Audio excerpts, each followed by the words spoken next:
Hey, ladies and gentlemen, this is SCB Rush from the UEN.com giving you guys another 3-on-3 strategy today. It won't be a commentary because I'll be showing you guys some of the things you could do in 3-on-3 that you can't really do in 2-on-2 or 1-on-1. So the strategy is going to be a rush strategy. This game is actually I'm gonna talk a little about the game first. This is a game I played in Platinum, I believe, with One Man Zerg and Oink, one of my other friend. We don't play enough games to actually get into Diamond. I think we are like 20-4 or something like that. Anyway, so the strategy involves Oink and I rushing super early for putting a lot of pressure on the enemy while One Man Zerg expands and macro up a strong mid-game army. So you can see that enemy players already scouting us. Oink is one of my other friends who plays a lot of Starcraft. He's in Diamond as well. He's also Asian, so he's definitely very qualified to play this game. Our opponent here getting a standard pool here with a 13 pool, massing barracks just like I am, except he got the gas really fast. And getting a standard pool here as well, getting ceilings most likely. So they definitely sees this this hatchery here, obviously putting in the most obvious location. So pretending that we're probably just macroing up instead of rushing. But you can see that I do have double racks. This is the double racks build order. For those who are not familiar, you can go on our website to learn about this. Foxer from GSL uses this build order very liberally.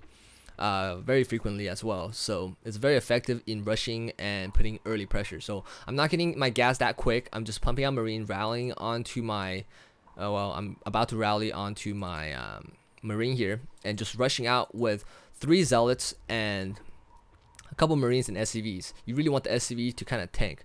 Oink here does a 10-10, that means a 10 pylon 10 gateway style rush build order, and he's chroning out using his chrono boost on Zealous instead. So here we go. We're gonna be at his base, and he's not gonna be expecting this. Yeah, he just barely sees this, and he does not have anything except roaches. I think this is a 7 roach build order, I believe. And here we go, trying to focus his queens for me, while Oink just kind of take the damage. Zealots are really good tanks and damage dealers. So I just take down that queen.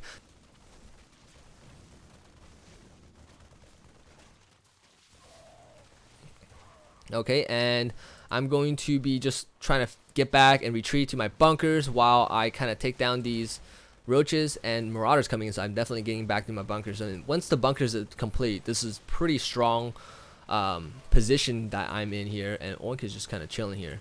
You do not want to focus on the bunkers if they're SCV repairing it. For anyone who who are not familiar with the math of StarCraft, SCVs repair about 20 hit points per second on any building, while a roach only does 8 DPS, 8 damage per second. So you need like 4 roaches just to out damage the amount of hit points an SCV could repair. So you definitely want to just focus down on the SCV instead of focusing down on the bunkers. And I definitely got my money's worth for this bunker. You can see at this point, let's look at the income tab real quick. One Man Zerg has 33 excuse me 33 drones. I keep saying SCVs because I play Terran. Excuse me. His income is almost doubling my income, and he's getting gas. You can see that it's a huge economic boost for him for putting down early pressures. And if you do put down early pressures, both Zerg players need to build production units. They can't be spending money on drones because you're putting so much pressure. So this is something interesting about a 3-on-3. You could go for an all-in strategy as one person or 2 people. And while the last player either go for some kind of muta harass, or in this case One Man Zerg goes for Zerglings, and it's really powerful. I'm just putting down my barracks, getting my tech labs, getting just style. I'm not able to tech that fast since my economy is not that great. I have 18 harvesters, not too bad. I mean, I think my computer is about to crash. Okay, just kidding. I'm back. And I think my antivirus came up. I know. Anyway, so One Man Zerg is going here because he sees these guys pushing out, and he's just gonna harass the back of the base. Really smart play here because mobility for roaches and marauders is just not good enough, while Zerglings just kind of walk into Terran's base, destroying everything, really surrounding everything. Zerglings is really really powerful in 2-on-2 and 3-on-3. And you should just use Zerglings for any situation. And right now, I think they're about to base trade, but I think the Zerg is really bad on economy, so he wasn't able to produce that many units.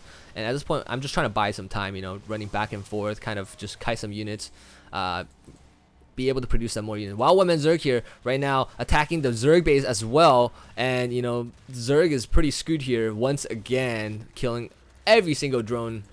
And right now, I just destroyed their entire army with my Gali micro, and that is pretty much game. You can see one-man Zerg is just dominating in the resource count here, while everyone else is kind of way behind.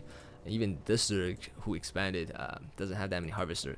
So that's pretty good game, guys. You guys can try out some of these interesting strategies. Maybe one person goes for a cheese strategy while the other two macro up, or go for some kind of interesting build. One guy techs for void rays while two people goes for some kind of ground attack. So if you have any other questions, you could go to our forum at theuyen.com/forum. If you haven't subscribed to our channel already, you guys can also do that. We update our content daily. So that's about it, folks. I hope you guys enjoyed this. If you have any questions, leave it below or go to our forums. Thanks for listening. This is SCB Rush signing off.